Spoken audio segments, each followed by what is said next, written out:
കൃഷ്ണയും കുട്ടിയും 2 ദിനങ്ങൾ കഴിഞ്ഞായിരുന്നു പോയത്. കൃഷ്ണയുടെ മകൾക്ക് 7 വയസ്സോളമുണ്ട്.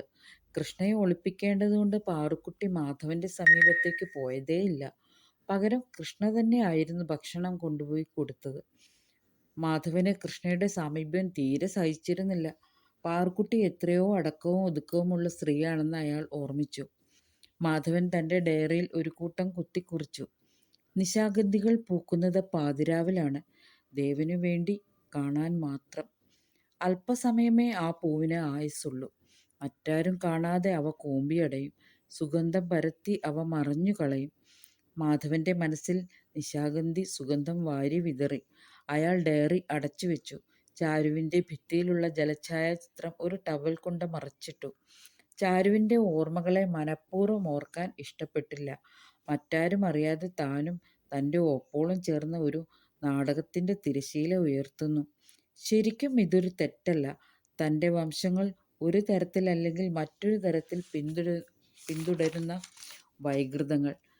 ഈ വൈകൃതത്തെ സാമാന്യ മര്യാദയിൽ തന്നെ തനിക്ക് ധിക്കരിക്കാവുന്നതേ ഉള്ളൂ. പക്ഷേ താനായിട്ട് അത് തെറ്റിക്കുന്നതെങ്ങനെ?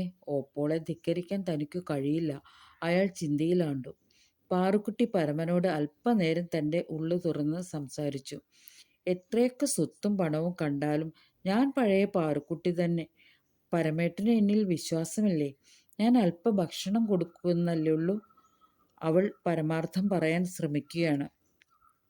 അയാൾ അവൾക്കു സമീപമിരുന്ന് ഒരു കൊച്ചു കുട്ടി എന്നവണ്ണം വിതുമ്പി. എല്ലാവരും ചേർന്ന് തന്നെ വിഡ്ഢിവേഷം കെട്ടിക്കുന്നു. ഈ വേഷം തനിക്ക് ചേരില്ല എന്ന് ബോധിപ്പിച്ചാലോ? പാറു തന്നെ താമസിയാതെ വെറുക്കാൻ തുടങ്ങും. മാധവമാമയുടെ സ്വത്ത് തനിക്ക് ചിന്തിക്കാൻ പോലും സാധ്യമാകാത്തതാണ്. തൻ്റെ പാർവതി ചിന്തിക്കുന്ന സൗഭാഗ്യങ്ങളെല്ലാം കൊടുക്കാൻ മാമയ്ക്ക് ആസ്തിയുണ്ട്. പക്ഷെ തൻ്റെ കൈവശം അതിൻ്റെ 1/4 പോലുമില്ല. അയാൾക്ക് തലതല്ലി കരയണമെന്ന് തോന്നി. പ്രണയം തനിക്ക് പാർവതിയോട് മാത്രമേ തോന്നിയിട്ടുള്ളൂ. നേരത്തെ തന്നെ കൃഷിയോടും കൃഷിക്കാരനോടും പ്രത്യേകിച്ചൊരു മമത തോന്നിയിട്ടുണ്ട്.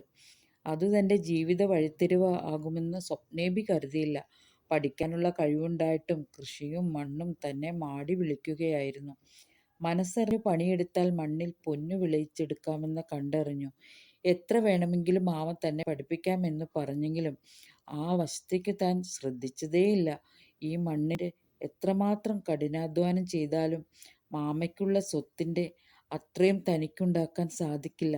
അതുകൊണ്ടായിരുന്നു അമ്മയ്ക്കും അച്ഛനും താൻ എതിരു നിൽക്കാഞ്ഞത്.